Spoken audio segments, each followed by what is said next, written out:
Good morning from Panhandle Outdoors, America's only daily outdoor TV show. Your source for fishing, hunting, and information for folks who enjoy the great outdoors. Now sit back, relax. It's Panhandle Outdoors. Good morning, folks. Welcome to Panhandle Outdoors. I'm Winston Chester. I'm glad you're here this morning. Have a great show lined up, a special guest here. But first, as always, our weather brought to us by Haney Tactical Center at the corner of Baldwin and Highway 77. We're looking at a pretty chill today. It's going to get up to 64 today, and the low is actually 42. And tomorrow morning, the low is going to be 40. So we've got a little cool snap, and not many cool snaps left. So go ahead and enjoy it. We've got the rain out of here. Our water temperature has hit 68 even. So that's the official time for the Spanish to start coming in. Although they took a head start this year, and a lot of folks are catching Spanish this past weekend, last couple of days. They call Spanish. This cool snap may slow them down a couple of days, but should be hopefully ready for the weekend. River reading brought to us by Sandhill Seafood. Wayne Rosales and family, and a family-run fresh seafood business. I see Wayne on the road with his truck bringing that fresh seafood up there. The Apalachicola Bluntstown 8.9, pretty level. But take a look at the Choctawhatchee Caryville, because we were talking, yesterday. This shows how it changes. Yesterday, it would look like it's going to be flatline all weekend, all the way from now through the weekend.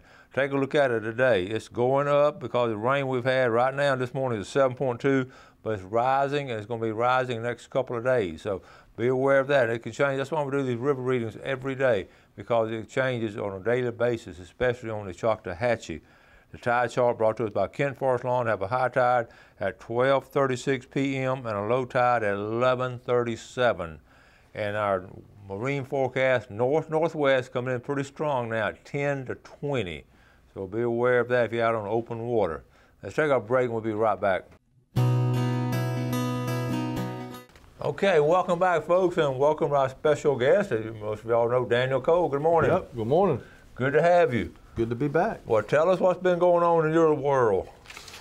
Well, of course, the sad end of hunting season came on us Yeah, I know. rather suddenly.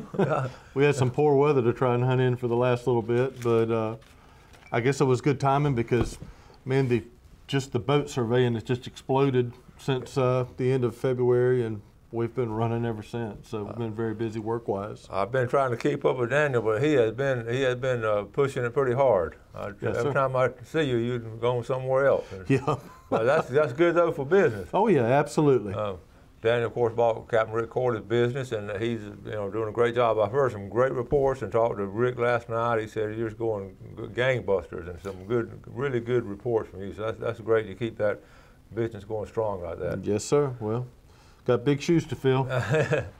Well, listen, you stepped into the shoes, speaking of shoes, as our boat expert, and we're going to have all kinds of stuff. But he sent some pictures last night, and this is fascinating, some of these pictures. I had to bust out laughing at some of them. But let's start. First of all, you didn't send this one, I found this one. Tell about this little girl right here. Tell us about that. Well, that's my beautiful little girl. She's only 10, and she is probably the best butcher in Bay County when it comes to carving up a deer. She is ready to do it. Now listen, is she working on that back strap right there? That's it. She is the best professional silver skin remover I've ever seen. So. Well, that's she loves awesome. helping Daddy, and and Daddy loves her helping. Okay, well, we're gonna get her to come on the show when school's out this summer. We'll get her to come on the show and talk with you. Right. How about this little girl right here? Well, this is little Jade Fry. She lives in Apalachicola. Her daddy went to school with me in Appalach, and I saw this picture and asked him if we could use it. And there's nothing like a pretty girl with a pretty smile and enjoying the outdoors. So, yeah, that's what life's all about right there, is happy kids and the outdoors. And that's right. We just wanted to share it. We need more situations like this every weekend. Yes, sir. All right, now we're going to talk about, you got all kinds of pictures here now. We're going to, before we start getting into these, I looked at them last night. I said, I cannot believe anybody would do something like this. But obviously, you've been an electrician, you've been around electricity your whole life. Yes, sir. So you know a lot more about it than me or most of these people out here. So tell us what folks are trying to do. Well, and let me make it clear, some of these I actually stole off the web. We do find some of this that's in the field, but this just worth sharing. But this is the most rigged shore power connection I think I've ever seen for a vessel. And Well, so what they're trying to do, they're just trying to hold a wire in it. How do they not get electrocuted? Well, if you look beside it at the blue plug, they've actually got a cord cap. There's no cord cap on this wire, so they stuck the bare wires in the receptacle, and then they're using wood stobs to try and hold it against the connections to get power. Oh, my goodness. Oh, my goodness. You don't want to try this at home? No. All right. This one right here. Now, this was actually on land, but when you don't have a fuse, this is definitely not what to do. So what they've done, they've taken soft drink cans and made a fuse out of it. Yep, they sure have. Oh, man. All right. Now, back to boats.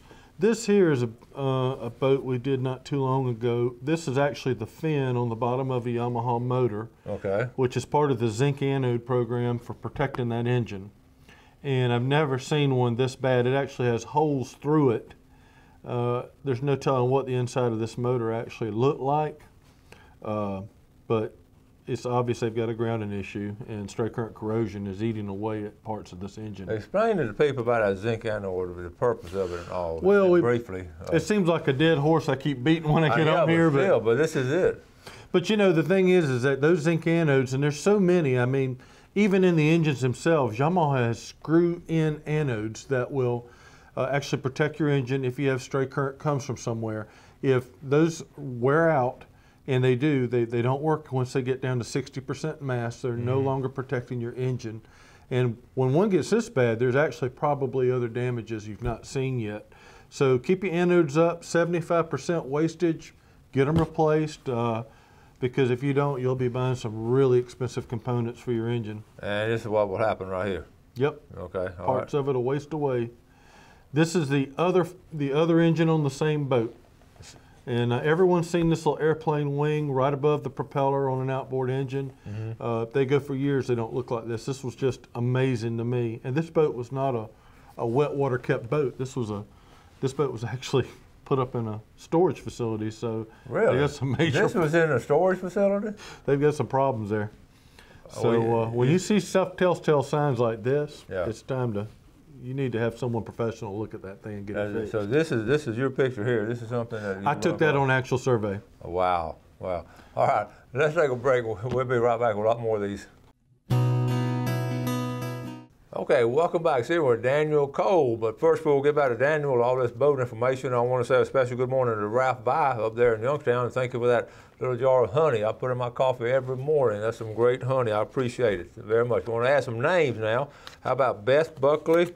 I want to add that to pickle jar. Bob Young. And then we got a couple of more here too. Mike Heppenstall. We want to add, Mike is doing well and used to fish with him a lot. Don't see him that much anymore, Mike. We got your name on here. And your better half, Tammy Heppenstall. All right, from Lynn Haven. So we got those names on there. Good morning, Ralph. So let's get back to the boats and all. And he brought up a good point too. Danny's going to come on once a month, and if you have any questions about boats or how to take care of a boat, how to prevent, email myself or Daniel ahead of time, like a week or so, or even after this show for next show, and he's going to do his homework now. He's well prepared. He'll come in and answer these questions. Absolutely. And so we'll put your email up too, and that'll be good too to have some audience participation. Now we finish that picture. Let's see. We got that one and this one. All right. This one right here. Now, explain this one to us. That's how you turn a wire into an inline fuse right there. I think this one I laughed at hard last night. So what's their thinking on this? That obviously that breaker's tripping, so they're tying it so it can't trip. It ain't going to trip anymore. So if you don't want to have a safety device, that's one way to just do away with it and burn your house down. Okay, this gets awesome. Better. And what's the purpose? What we're doing here? Well, we're skipping the fuses. Apparently they've got they keep blowing fuses, and they figured out that they could fit a screw in there, so and it would work. And what's it? The purpose of fuses is to stop the electrical a fire. Yep, and save your equipment. The funny thing is, this right here, you have no overcurrent protection, so you may get to buy something like, new equipment, new radar, needs something doing this kind of thing. And the insurance and inspector and all, he can figure this out pretty fast. When you have a boat fire, and sometimes we get called in on those investigations, and I would have flagged this in a heartbeat, but if I find that, you're not going to get paid any insurance money on your boat. All right. What about this one? Illegal tapping. This is someone has just taken a 20-amp wire and they've used a screw to tap into what appears to be about a 200 or about 100-amp wire there, it looks like. So, yeah, that's another inline fuse. So what will happen here? It's going to bypass it. There's so many rules, codes, and laws broke right there. I don't even have time to enumerate on them, but they're probably going to lose their house. Okay, that's their all. boat. Just lose the house. All right, what about this one? Someone has done the same thing. They've used a split bolt connector to tie something in, and it looks like it didn't work because they cut the wire off, but just the fact that it's even there was... That's a miracle. And that was on a boat there. That was a boat? Where? I think that was on a boat. But oh, man. All right, I'll laugh some more at some of these. There you go. Tell about this one. Self-explanatory. They're sort of holding it together, wired it together. Yes, sir. That looks a little risky to me. When the wire's too short. I don't know how that's not arcing off, to be honest with you. Yeah, I was going to say, that would just spark across there. I will notice, if you go back for a second, they're in the dark, so I'm imagining this breaker has tripped, and that's why they're using the flashlight to show you what was wrong. Okay, yeah, that's true. Okay. Just more illegal substitution of junk where they should have fuses and they don't. They just got it. You can see the whole top of the panel there is burnt up from the overheating that's caused. Oh my goodness. So. Okay. Found a 10 millimeter. Yeah, that's not good either. So I found that on the web. I thought that's funny because they were, where's my 10 millimeter? There it is up there. Go grab one. Now, okay. This is the piece de resistance because this here, what we showed you on the anode earlier, if you don't change these anodes, this is what eventually happens. These are two Mercruiser outdrives. Wow. This boat was left in the water. I'm not going to say where it was. But it literally, that's what happens when the anodes go bad and you leave a boat unattended. So this is a local boat here in Panhandle. It's in the Panhandle. I'm not going to say where. Right, because I understand that, but we're going to protect the innocent and the guilty here. Yeah. We're not going to say where, but... Well, that can do some serious damage. But and that can happen very quickly. And, that type of damage, like, for instance, on a bow thruster, I mentioned last time I was here, we've got pictures of that type of catastrophic damage in 48 hours. No way. Just on a bow thruster motor. Yep, totally ate it up. So if it's not cared for, you don't change the anodes. Yep. You'll be buying components. And that's a good group of pictures there too. Now what we're going to do, we're going to come back from after the break and all. We're going to show some what's the result of it happening. So absolutely. I know we're talking about these anodes, but it's so important to change them. How often? Once you're down to 75% of the mass is left, 25% wastage. That's a good time to change them. Okay. Now, on your inspections, I'll get at all those electrical malfunctions. Of course, you were an electrician as you were getting into this business and all. So absolutely. Did you see a lot of that kind of stuff in general in your area? Most people are doing it the right way. I mean, obviously. It depends. We here in our area with the boats, we have so many charter captains and all. Their livelihood. They're really smart, intelligent men, so they keep up with their stuff. I think we find more of that stuff that's really not good shape, more with the private sector, people who don't want to spend the money to fix it right, and then they wonder why they have problems. And this is why we have inspectors coming out from the county and the state building code, and that's why we have building codes. Absolutely. And safety code violations, or I guess when they catch them, though, they really can put the hammer down and make sure they do it right. It's surprising how lenient they are. I mean, they can shut it down if it's really bad, but typically they'll work with them. Oh, good. And, so it's not as bad as it could be. Okay. If folks are having, they got their own boat and everything and all, and they get it, and they get, problems with it, and the boat yards are really good about helping on the problem too when you take it out of the boat yard and all. But if they got it in the backyard and say they're having some problem, you just recommend them taking a good marina or marine. A good marine mechanic can really help with that. And in fact, in the commercial, it'll show my phone number here in between the segments. If you have a question, you can feel free to call. I'll be happy to answer any questions I can over the phone. If it's something more that I feel I need to look at, I'll be honest and just tell you, I don't think we could just answer that question. But but I do welcome, and if it's something I can't answer, I'll be glad to look up for you and try and help, just kind of help our community here, because we're all kind of interconnected.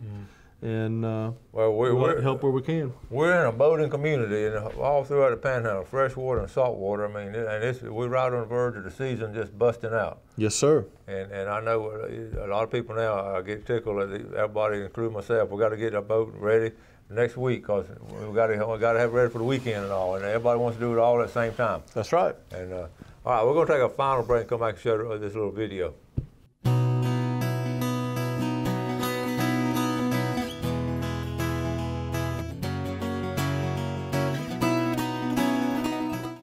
Okay, welcome back. Let's take a look at our Blue Water Outriggers fishing game time for today. We're looking at 4:14 to 6:14 this morning. Got a few minutes left in it, but this afternoon, 4:38 to 6:38. Danny, we've got a situation now. We got what can happen when we have well, I've got all these electrical problems and everything now, and I've got it here. I'm gonna put this one on my phone, but we got this video going. So tell us, this is in a marina, and 2 boats catch on fire. So yep. So what's going on? Yeah, we won't have time to see the whole video, but by the time anyone recognizes this is even going on, there's already 3 boats totally involved. This is not in our area, yeah, but it shows how quick an electrical fire, you know, if that happened at Anderson's Marina, you think about how devastating that would be, you know, because it doesn't just affect you when you really skimp on stuff and repairing stuff. It affects your brother fishermen. Mm-hmm. They make their livelihood too. Now these are more pleasure craft boats, but the same thing can happen anywhere. And this whole dock ends up being destroyed before the end of the video, before the firemen can even do anything about it.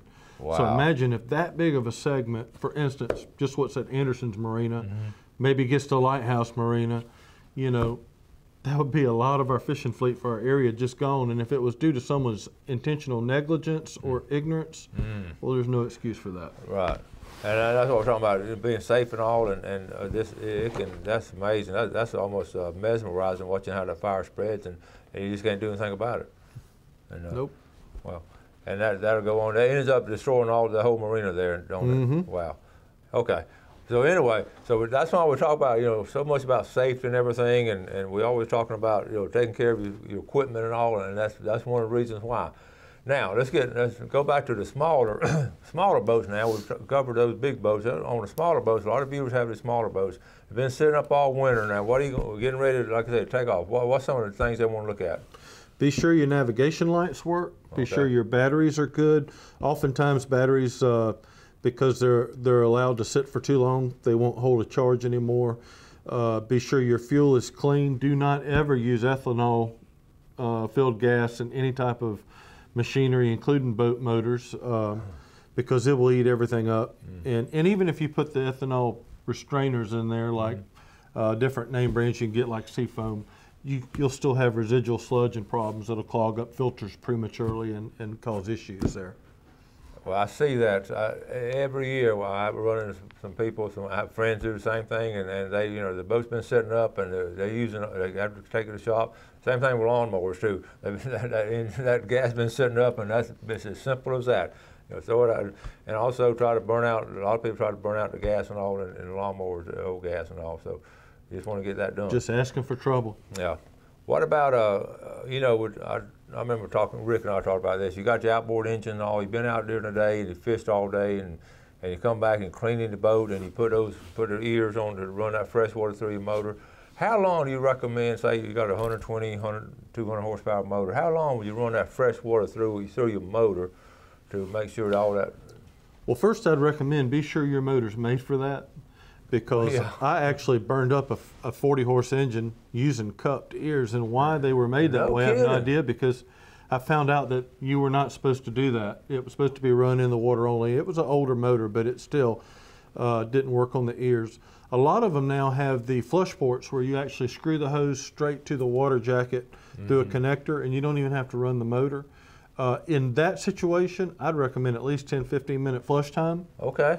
Now, if you're running it on the ears, I've been told by mechanics locally not to run that more than about 2 or 3 minutes that way at a time, let it rest, because there's no water inside that stack housing on the foot, and it will allow it to overheat and start burning up your seals inside of there.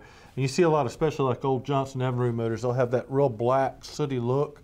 Typically that's from being ran too long with no water inside that jacket foot there. So very good point right there, because I didn't realize that situation there could be dangerous as far as the other thing is, if you have the kind that you do that connection port with the cooling or the flushing water, do not run the engine on those, because you can damage something. You're actually exposing valves that would not normally be exposed if the engine was running to that water. So be sure to understand your engine. That's the life of it right there. You really want to read your owner's manual. Absolutely. Especially you got that kind of investment in your motor, and you certainly don't want to mess it up on something simple as that. But you see that kind of stuff too. Oh, absolutely.